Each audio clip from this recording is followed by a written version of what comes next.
The Selfish Path to Romance. Download Chapter 1 for free at drkenner.com. Dave, you want some help for a habitual liar? Yes. Yeah, what's going on? Well, I have had some questions, and I'm needing answers based on I sabotage my own life in knowing that I do things wrong and I don't want to. Okay, are you on a speakerphone? No. Oh, okay, because it sounds a little echoey. Okay, so you're saying that you've made a series of choices throughout your life and you've built up a habit to where you've lied? You're the habitual liar? Yes, that's me. And what changed that makes you want to turn that around?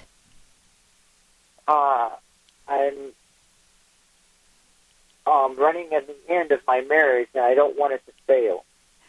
Okay, yeah. I'm trying to save it, and I'm realizing I have to change. So you're owning responsibility for damage done?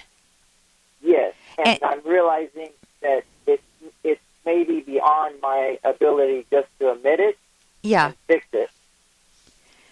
So the first person when you say save your marriage, I would say the more important thing to save is what? Who is the more? Go ahead. I would say looking at the importance of being a real man myself. Yes.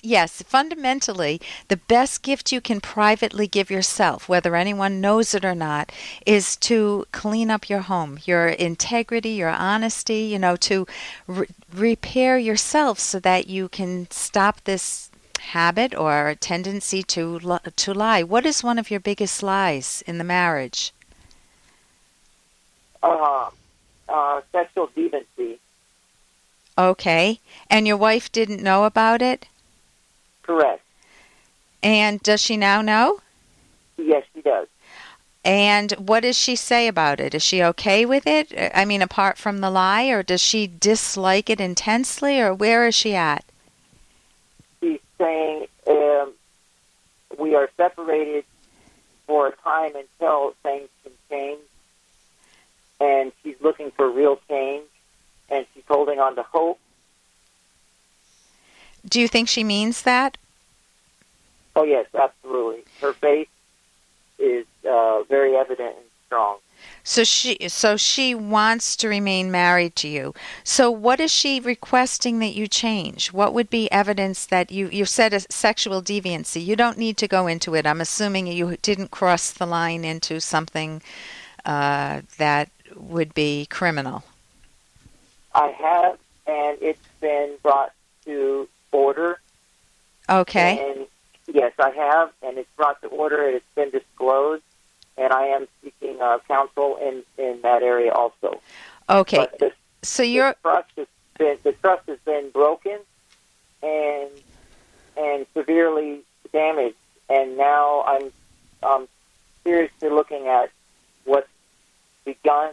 The process was lying from the beginning and getting on track to a real commitment of honesty and purity and truth. Okay. Are you in counseling yourself? Are you going to see a therapist? I have a therapist, but the therapist, it seems that it's not. I feel I can manipulate the therapist. Okay. You know what? One of the things you can do, if you feel you're manipulating the therapist, share that with the therapist. Say, I lied to you yesterday. I omitted some details that were really important, because you're not doing that for the therapist. I mean, the therapist is only in your life for a short time, right? Correct. You're cleaning up your mental habits, and you can tell the therapist, can I develop a signal system to let you know when I'm about to lie or right after I've lied, or, figure out a way to raise your awareness. The first step in change is... Hey, I got to interrupt this because we've got to pay some bills. 30 seconds, that's it. A very quick ad, and then Alan will be back. Romance. I wish I knew more about what girls want from a relationship. Boy, I wish I knew more about what I want. Where's that ad I saw? Here it is. The Selfish Path to Romance, a serious romance guidebook. Download Chapter 1 for free at selfishromance.com and buy it at amazon.com. The selfish path to romance. That is interesting. The first step in change is, well, number one would be motivation, really seeing why you want to change. What is the benefit to you, Dave, of changing and becoming a better person? And you want to see that in all corners of your life, because if you're a habitual liar, that doesn't just usually stop at a marriage. That percolates everywhere. Yes.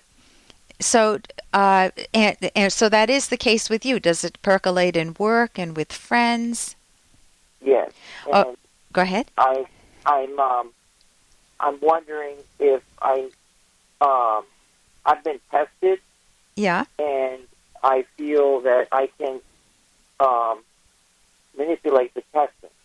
Okay, you know, a lot of people who are liars habitually, they learn to keep a poker face. They learn to lie. They learn the types of answers that are expected of them.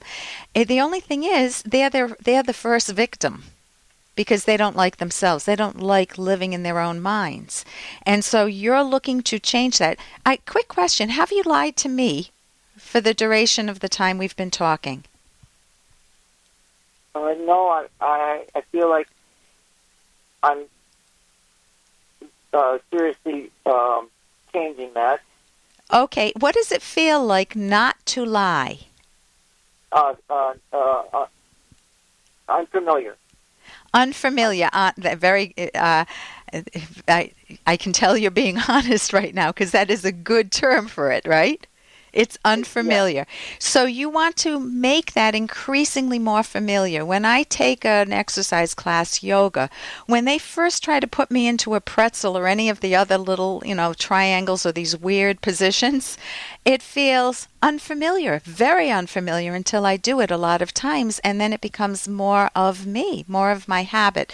And so any habit change, if you're changing the way you think and you're looking to be more, you can't be more honest, you're looking to level with yourself and with other people, recognize that feeling that you have now when you're leveling with me, or other times when you level, and you can make it a point to decide to be honest and monitor for it, and to know the feeling when you go off track.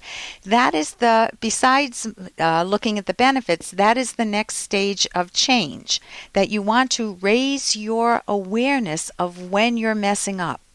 So what I would recommend that you do is to, number one, get a therapist who is trained in dealing with people who lie, because that will serve you better.